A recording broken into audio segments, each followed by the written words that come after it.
Good morning. I'm Joe McNally, the acting United States Attorney here in Los Angeles. Today, we're here to announce federal criminal charges against Eugene Henley Jr., a career criminal known as Big U, who used his contacts and leadership role in the Crips criminal street gang, the entertainment industry, and a youth charity to further his own criminal enterprise, an enterprise that engaged in murder, extortion, robbery, human trafficking, COVID fraud, and other felonies.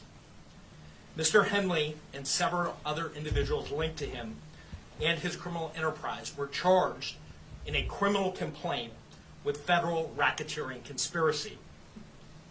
Mr. Henley is a fugitive, and he is currently wanted by federal law enforcement. Other individuals linked to his criminal enterprise were arrested today, approximately 10 defendants who are charged in various indictments. Again, Mr. Henley is a fugitive. 4 defendants are in state custody and will be transferred into federal custody, and we are still seeking Mr. Henley and another fugitive. The Department of Justice's top priority is eliminating violent crime caused by criminal street gangs and organized crime. These organizations cause a tremendous amount of harm in our communities, and today's arrests are part of our office's efforts, FBI, IRS, LAPD, the team you see up here, to make our communities safer and rid our streets of these criminal street gangs, including ones operated by violent felons like Mr. Henley, who are posing as savvy businessmen and community leaders, but in the end are violent criminals. The affidavit filed with the criminal complaint alleges that Mr. Henley operated Big U Enterprises, a mafia-like organization that utilized Mr. Henley's stature and long-standing association with the Crips criminal street gang and other gangs here in Los Angeles to intimidate businesses and individuals in our communities. I want to stress that the allegations here in the complaint are allegations only, and the defendants are presumed innocent until proven otherwise. Let me talk a little bit about Mr. Henley and the street gang here.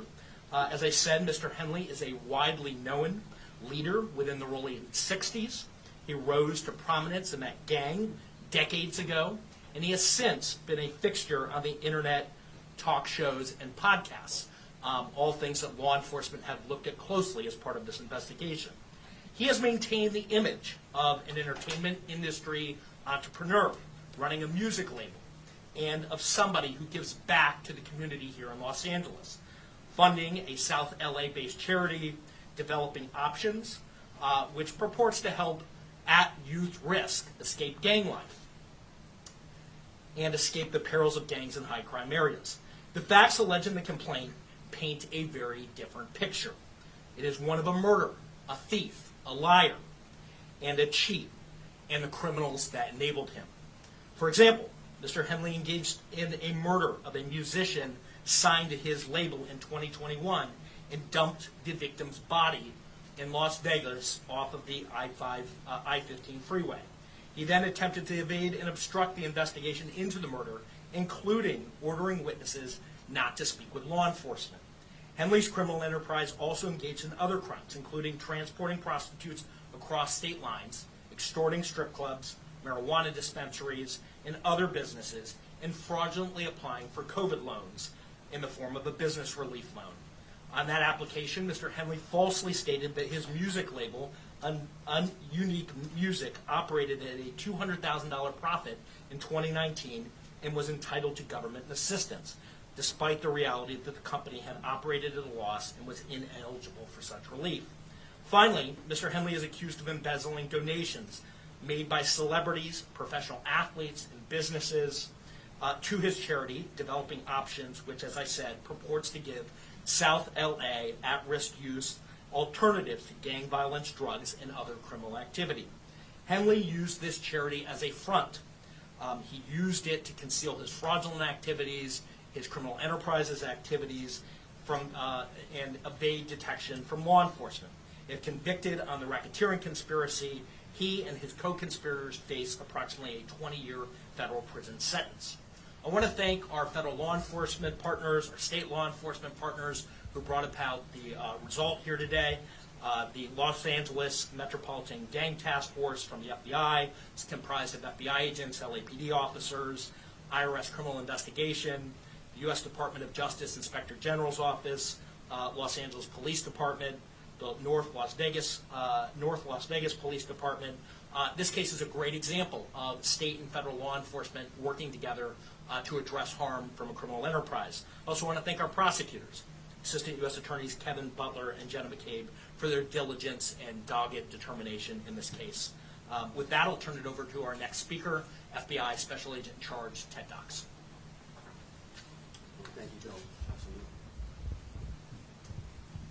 My name is Ted Dox, Special Agent in Charge of FBI Los Angeles' Criminal Division. These operations are truly a team effort, and I would like to recognize those partnerships. If not for their commitment, dedication, and follow-through, we would not be here today. First, I'd like to thank LAPD, IRS Criminal Investigations, and the U.S. Attorney's Office for working collaboratively for the past 4 years, in this case with FBI Los Angeles Metropolitan Task Force on violent gangs.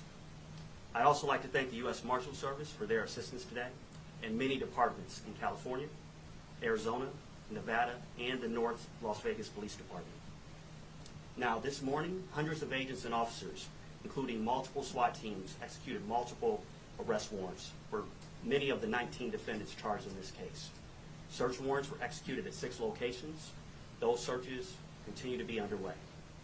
4 of the 19 defendants were already in custody, and 10 defendants were taken into custody in the last 24 hours.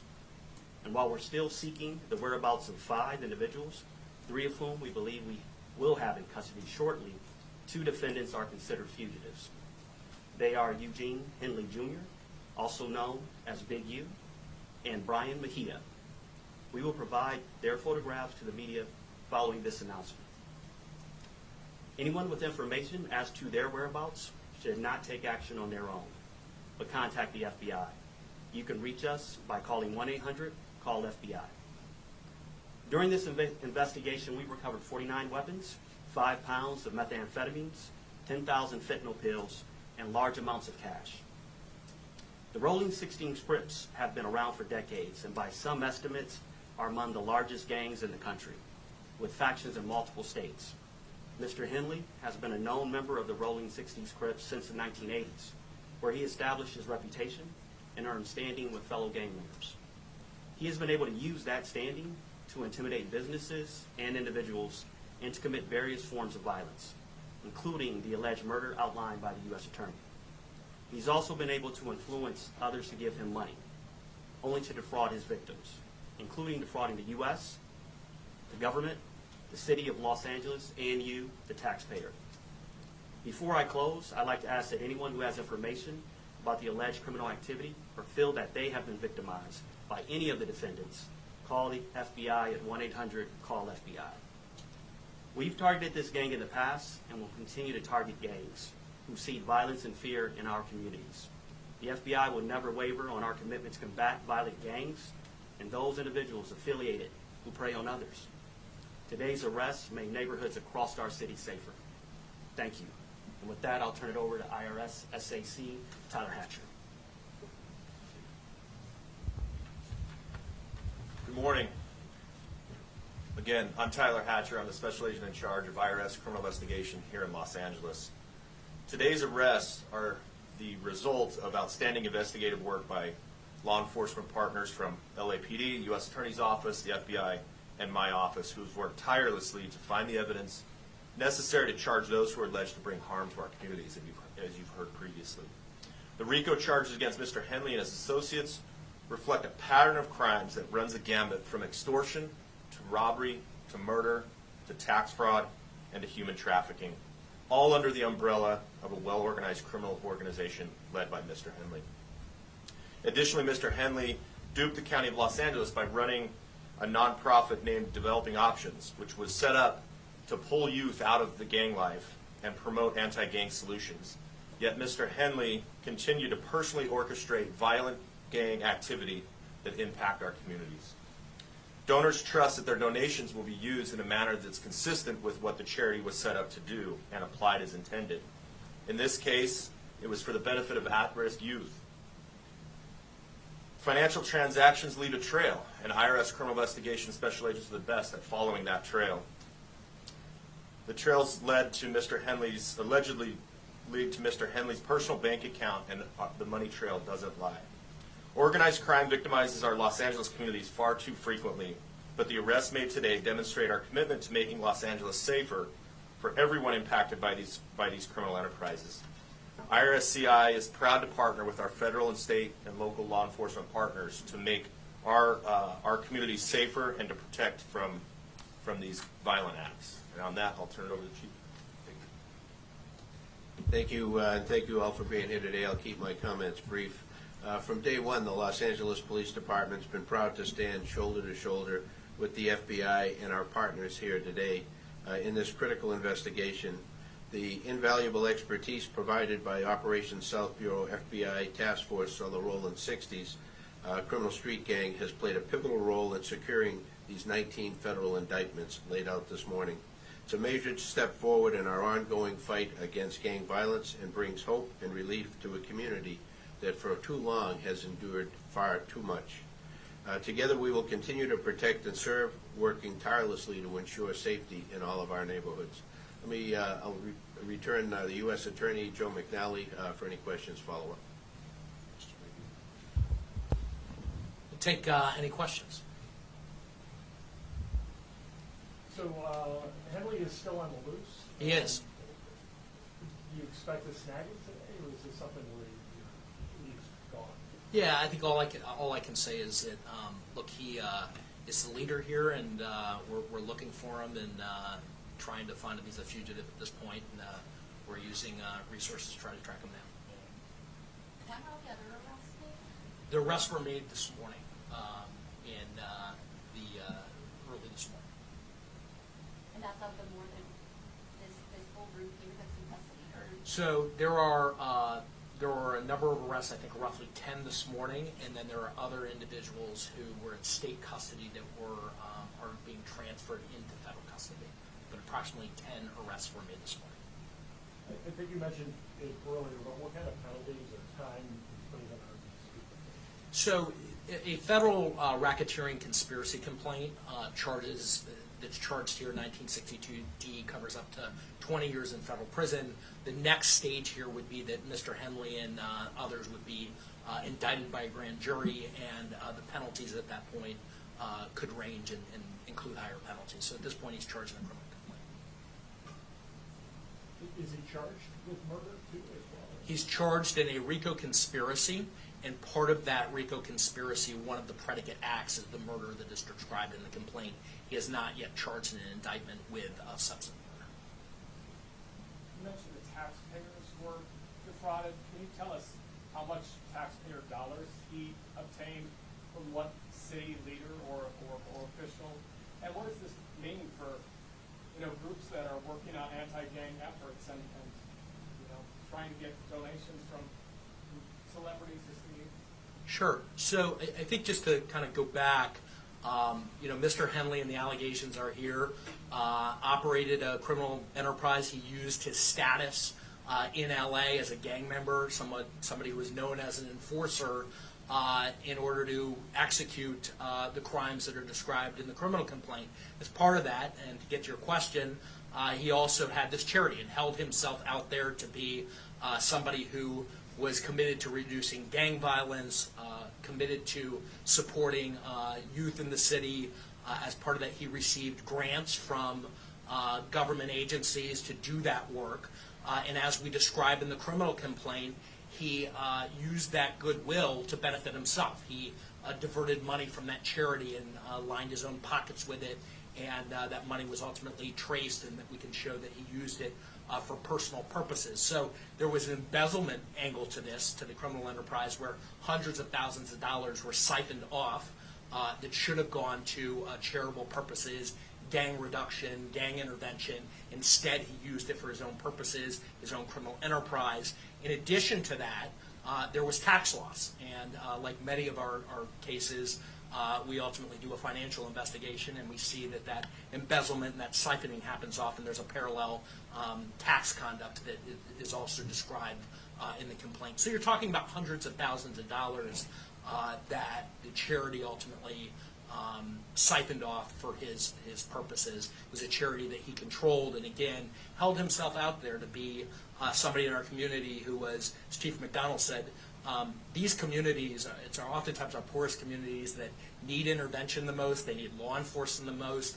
He held himself out as somebody who was part of that team trying to improve South Los Angeles. And the facts in the indictment and the wiretap calls that we intercepted as part of the investigation that are described in the complaint, not the indictment, the complaint, describe that contradiction. That on the one hand he's Mr. Charity, and on the other hand he's engaging in all this criminal conduct. That's set out in the criminal complaint. And so it's outlined in the criminal complaint specifically what government agency gave him money? It's outlined. It's outlined that he got grant money.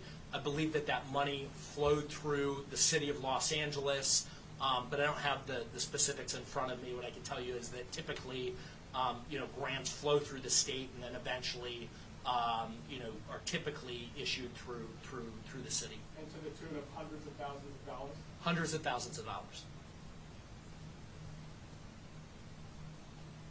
Did you say the name of the charity, or are you allowed to say that? Maybe Yeah, the charity I referenced earlier is developing options. Developing options. Okay, well, thank you very much. Last question. I apologize. Just your efforts to find Mr. Henley. Have you had? Do you have any idea about his potential whereabouts, or any more that you can tell us on?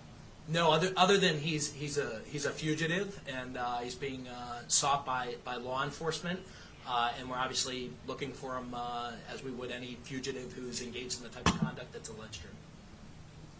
Believe to be in Southern California. No idea. We believe that he may be in Southern California, and for that reason, we're providing his picture and encourage anybody to contact the FBI who knows his whereabouts. All right, thank you very much. The press release is out. There's a copy of the complaint and affidavit that's attached to the email that it was sent out. If you need it, you know where to reach me. Did you have copies of this? We do. Everyone take these photos. You can go up and take photos if you want. There's no digital copies anyway. I will take something with my phone. Oh, yes, I have.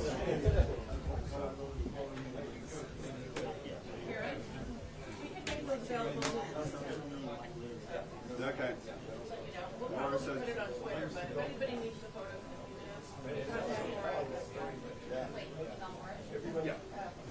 Oh, boy, man. Seen it coming. Seen it coming, bro. Way too much talking on the internet. Way too much dealings. If you know you really living like that, bro, I keep telling my young niggas too, y'all cannot go on the fucking internet or your music and be snitching, bro. The feds know about the internet now. It's not like back in the day when we was on the internet or we was in our rap music and they didn't really know to check that, because that's where the reals, they know now, bro. All that motherfucking talking, I got more skulls than you, nigga, and all this shit that's niggas trying to constantly talk about what Big U doing, what this person doing. That's why a lot of that motherfucking shit, I stopped. If you notice, I stopped reacting to a lot of that shit because it just got too federal, bro. They got too federal, bro. A lot of that shit that was going on with them, bro. Like, no bullshit. And I can't even blame No Jumper for this, because niggas like Bricc, baby, even Luce started it, you know what I'm saying? Luce even started, damn. Freedom Boys, man. Freedom Boys, bro. Niggas got, and I got Big Snoop Dogg on the shirt. Shout out Big Snoop. Oh, we. RICO, bro. Niggas do too much talking on the internet, bro. If you really know that you've been on that type of time and you know that there could be some dirt dug up somewhere, there's somebody that could snitch on you that don't like you, or ops that's scared of you, they will smack you with it. Now, they have to prove all these charges. We seen Irv Gotti, rest in peace, he beat the RICO. They said Big U ain't been caught yet. Shit is crazy, bro. They even picked up this nigga Bricc, baby, and Luce Cannon. That's, bro, they watching, my nigga. They've been watching since before the internet. And I keep telling, bro, niggas gonna learn one day, bro. And now what's sad is the internet and fame got even grown men, OGs, bosses crashing out. I'm gonna say this though, Big U did the smartest thing and he still got wrapped up in it. He was just shutting the fuck up about this shit. But you know, like a lot of people saying it's just did Nipsey's death, you know, cause this. We gonna wait and see. You know what I'm saying? All the things that are all brought out. You heard what they said they got so far, bro. Bro, I knew it. I knew it, bro. Niggas be thinking it's a game till it's at your front door, my nigga. Niggas think it's a game till it's at your front door, my nigga. Do y'all believe it now? Y'all believe they watching us now? You can be vague. If you want to talk about the shit you've done, you can be vague. I always say it's some shit that I will never talk about on here. At least give me another 20 years. I don't even know if I'll be doing this shit. You know what I'm saying? Because it's real deal shit, but damn, Rolling 60s, Operation Drawdown. Y'all gotta be mindful, my niggas, man. We can go live about this later, bro. This shit is crazy as fuck. Let me know what y'all think. Like, comment, subscribe, notification bell. I'm going home. Deuces.